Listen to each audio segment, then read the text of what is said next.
DXDB, ang Radyo Bandilyo CMN, Malaybalay, Bukidnon. CMN Live Nationwide. Lea Madrina Enot, magandang araw sa iyo. Magandang umaga Ariel, magandang araw Pilipinas.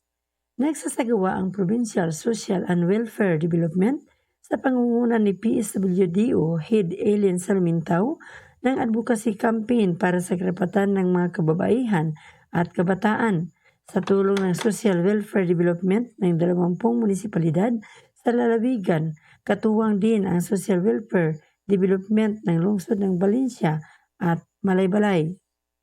Nilalayon ng advocacy campaign na magbigay ng kamalayan at pagtibayin ang kalaman kaugnay ng mga karapatan ng mga kababaihan at mga bata na nakararanas ng pag-aabuso.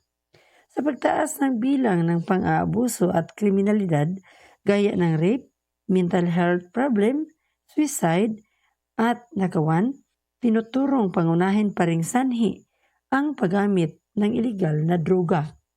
Rito sa probinsya ng Bukidnon, may 3 PSWDO satellites na makikita sa mga bayan ng Maramag, Valencia at Manolo Portes.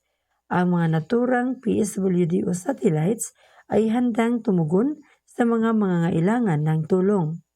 Samantala, sa bayan ng Pangantukan, isinagawa ang isang forum para sa mga miyembro ng Kalipi o Kalipunan ng Liping Pilipina mula sa 19 na barangay. Ilan sa mga naging paksa, ang Anti-Child Marriage Law, Mental Health and Wellness, at Referral Flow on Case Management.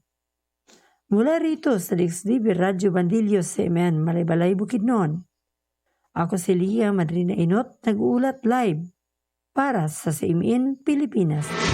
CMN Live Nationwide.